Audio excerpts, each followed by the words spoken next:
was, you be the judge. Count Constantine de Beaumont, during a trip to Egypt from 1783 to 1785, said this, and I quote, he says, "On seeing that head," what head?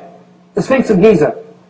"Typically Negro in all its features, I remembered the remarkable passage of Herodotus, the ancient Egyptians were true Negroes of the same type as all native-born Africans. Just to think that this race of black men today are slaves and the object of scorn, the very race to which we owe our arts, sciences, and even the use of speech." I want to ask this question. What would motivate him to say this phrase, typically Negro in all its features? Could it be perhaps this? This was an artist's conception, Vivant Dinan, who accompanied Napoleon's army, 1798. This is his artist's conception of the Sphinx of Giza. Before what happened? Before the lips and the nose were shot off by Napoleon's troops. That is verifiable because Dinan was an eyewitness to those lips and the lips and nose being shot off by the soldiers. On seeing that head, what head? The Sphinx of Giza. Typically Negro in all its features, I remembered the remarkable passage of Herodotus, the ancient Egyptians were true Negroes of the same type as all native-born Africans. Just to think that this race of black men today are slaves and the object of scorn, the very race to which we owe our arts, sciences, and even the use of speech. Now, I want to ask this question.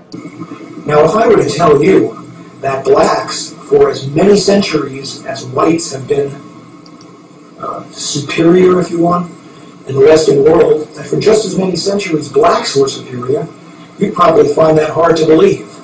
And you'd wonder how such a fact could be hidden. And the answer is, again, collusion. The whites wouldn't want to admit such a thing, because whites like to feel superior and like to think that their superiority is somehow permanent. Another example is of Miriam. In Numbers chapter 12 and verse 10, it says God turned her into a leopard and she was white as snow. So if he turned her white, then she obviously had to be black to begin with.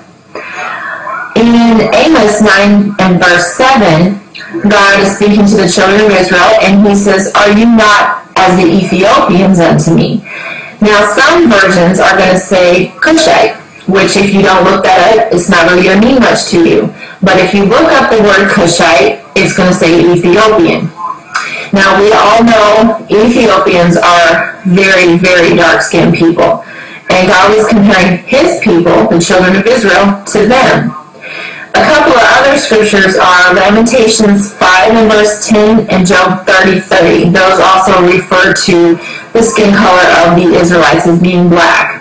You have a new King James Version, it's going to take the word black out.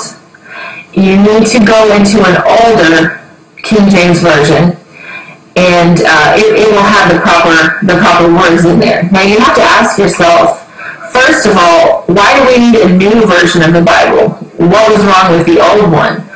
And second of all, why would they take the word black out? What are they trying to hide? See the rich heritage that they really have, and what a blessing to be one of God's chosen people. I mean, honestly, I'd give my left foot to be one of God's chosen people. The Greeks knew Egypt well, and firmly believed that the original Egyptians were black people who had come from the south to settle the land of the Nile. Those origins, in the light of modern science, were above all African.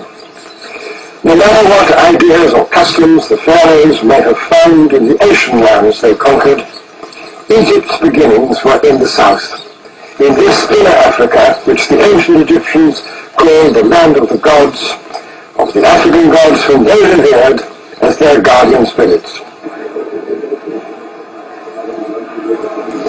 The time came when Egyptian conquests ended. 400 years later, it was the turn of the kings of the south of Nubia, who now marched north to subdue the